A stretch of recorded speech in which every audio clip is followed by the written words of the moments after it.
નવસારી જિલ્લામાં ભારે વરસાદ અને પૂરની વિકટ પરિસ્થિતિ વચ્ચે ભારતીય સેનાએ પ્રશંસનીય કામગીરી કરી છે। મરાઠા યુનિટે પૂરગ્રસ્ત વિસ્તારોમાં રેસ્ક્યુ અને રાહત અભિયાન ચલાવી 63 નાગરિકોને સુરક્ષિત સ્થળે પહોંચાડ્યા હતા। સાથે જરૂરિયાતમંદ લોકોને ખાદ્ય સામગ્રી, પીવાનું પાણી અને દવાઓનું પણ વિતરણ કરવામાં આવ્યું હતું। નવસારી જિલ્લામાં 24 અને 25 જુલાઈ દરમિયાન પડેલા ભારે વરસાદ બાદ સર્જાયેલી જળબંબાકાર સ્થિતિમાં ભારતીય સેનાની મરાઠા યુનિટ મેદાને ઉતરી હતી। Ring road, Tata high school અને આસપાસના જળમગ્ન વિસ્તારોમાં ફસાયેલા લોકોને બચાવવા સેનાએ સતત બચાવ કામગીરી હાથ ધરી હતી। મરાઠા યુનિટના જવાનોએ કુલ 63 નાગરિકોનું સફળ રેસ્ક્યુ કરી તેમને સુરક્ષિત સ્થળોએ પહોંચાડ્યા હતા।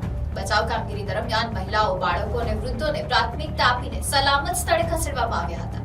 પૂરગ્રસ્ત પરિવારોને તાત્કાલિક રાહત મળે તે માટે સેના દ્વારા ખાદ્ય સામગ્રી, પીવાનું શુદ્ધ પાણી અને જરૂરી દવાઓનું પણ વિતરણ કરવામાં આવ્યું હતું। સેનાની આ કામગીરીને સ્થાનિક લોકોએ ખૂબ સરાહના કરી હતી। તો બીજી તરફ વહીવટી તંત્ર દ્વારા પણ અસરગ્રસ્ત વિસ્તારોમાં યુદ્ધના ધોરણે સફાઈ અભિયાન શરૂ કરવામાં આવ્યું છે।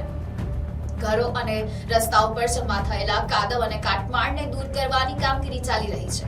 સાથે જ રોગચાળો ફાટી નીકળે નહીં તે માટે આરોગ્ય વિભાગ દ્વારા જરૂરી પગલાં લેવામાં આવી રહ્યા છે। ભારતીય સેના, સ્થાનિક વહીવટી તંત્ર અને રાહત એજન્સીઓના સંયુક્ત પ્રયાસોથી અનેક પરિવારોને સમયસર મદદ મળી હતી, જેના કારણે સંભવિત જાનહાનિ ટાળવામાં સફળતા મળી હતી। નવસારીમાં છેલ્લા 2 દિવસથી ખૂબ ભારે વરસાદ પડવાને કારણે પૂર્ણા નદી જેની સપાટી 23 ફૂટની છે, ડેન્જર લેવલ એ 30 ફૂટે વહેતી થઈ હતી। એના કારણે નીચાણવાળા તમામ વિસ્તારોની અંદર પાણીનો ભરાવો થયો હતો। ઓલરેડી આપણે બધા જ લોકોને આશ્રય સ્થાનો પર શિફ્ટ કરી દીધેલા હતા, પરંતુ આજ રોજ અને ગઈકાલ બપોર પછી છૂટાછવાયા 1, 2, 3, 4 એવી રીતે રેસ્ક્યુ કોલ આવતા હતા, જેમાં સ્થાનિક ફાયર દ્વારા રેસ્ક્યુ કરવામાં આવતું હતું। આજ સવાર સુધીમાં લગભગ 35 લોકોને રેસ્ક્યુ કરવામાં આવેલ હતા અને ત્યારબાદ આટલા લાંબા સમય સુધી પાણી અહીંયા રહેવાને કારણે અમુક ક્રિટિકલી બીમાર લોકો હતા, ક્યાં તો પછી પડવાને કારણે સ્લીપ થઈ ગયા હોય અને ફ્રેક્ચર થઈ ગયા હોય એવા, અથવા પ્રેગ્નન્ટ લેડીઝ અને નાના બાળકો, આટલા લોકોના જે બધા કોલ આવ્યા એને માટે ઓડિશાથી અહીંયા એનડીઆરએફની ટીમ આજે સવારે તૈનાત કરવામાં આવી હતી।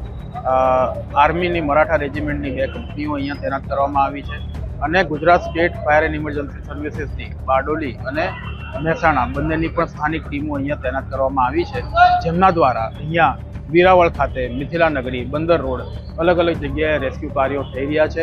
હમણાંની વાત કરું તો છેલ્લા 3 કલાકમાં આપણે વેરાવળની અંદર લગભગ 25 થી 30 લોકોને રેસ્ક્યુ કર્યા છે। હજી પણ કામગીરી ચાલી રહી છે અને ઘણા બધા લોકો પોતાના જે ઘરો છે, ફ્લેટ છે, અપાર્ટમેન્ટ છે એની અંદર સુરક્ષિત જ છે, પણ જ્યાં જ્યાં ખાવાનું કે પીવાનું પાણી નથી પહોંચ્યું ત્યાં આ ટીમ્સ મારફતે અમે પહોંચાડી રહ્યા છે। સ્થાનિક જે કોમ્યુનિટી છે એનો પણ ઘણો સારો સહયોગ છે। એમના દ્વારા પણ ટ્રેક્ટરો મારફતે પીવાનું પાણી, ખાવાનું બધું પ્રોવાઈડ કરવામાં આવ્યું હતું, જે ટ્રેક્ટર મારફતે અને આપણી ટીમ્સ મારફતે જે તે લોકોને પહોંચાડવામાં આવ્યું। નવસારી જિલ્લામાં છેલ્લા 2 દિવસથી ખૂબ જ વરસાદ પડી રહ્યો છે અને ઉપરવાસમાં પણ વરસાદના કારણે એ તમામ પાણી નવસારી જિલ્લામાં આવેલ પૂર્ણા, કાવેરી, અંબિકા નદીમાં આવે છે, જેથી જળસ્તર વધવાથી નવસારી જિલ્લાના જે નીચાણવાળા વિસ્તારો છે, જેવી રીતે ગણદેવી છે, બિલીમોરા, ચીખલી અને નવસારી ટાઉન વિસ્તારમાં શાંતાદેવી રોડ, બંદર રોડ અને આપ જોઈ રહ્યો છે વેરાવળના રિંગ રોડ પર ખૂબ પાણી ભરાયેલું હતું। હવે આજ રોજ વરસાદનું પાણી બંધ થવાથી અને વરસાદ બંધ થવાથી આજે પાણીનું સ્તર ઘટી રહ્યું છે અને જેથી લોકોને રેસ્ક્યુ કરવામાં આસાની છે। પણ એનડીઆરએફની ટીમ, આર્મીની ટીમ અને નવસારી જિલ્લા પોલીસ, વહીવટીતંત્ર અને મહાનગરપાલિકા દ્વારા અને પોલીસ અધિકારી કર્મચારીઓ દ્વારા આજે રેસ્ક્યુની કામગીરી હાથ ધરવામાં આવેલ છે। જેટલા આજે બંદર રોડ પરથી 20 જેટલા કારીગરોને અને આ જે રિંગ રોડ છે એના પરથી પણ 20 જેટલા માણસોને રેસ્ક્યુ કરવામાં આવેલ છે અને સલામત સ્થળે ખસેડવામાં આવેલ છે।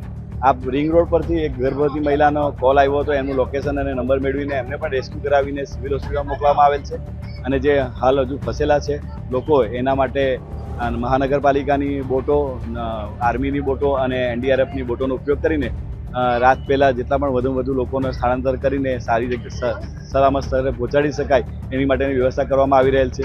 લોકોને જમવાનું, પીવાનું પાણી અને મેડિકલની સુવિધા મળી રહે એ માટે પણ કાર્યવાહી કરવામાં આવી રહેલ છે અને લોકોને શોધવા માટે ડ્રોનનો પણ પહેલીવાર ઉપયોગ કરીને જો લોકો જ્યાં ફસાયેલા છે એને વેરીફાઈ કરીને ત્યાંથી એમને રેસ્ક્યુ કરવાની કામગીરી હાથ ધરવામાં આવેલ છે। Bureau report NDC news, Navsari.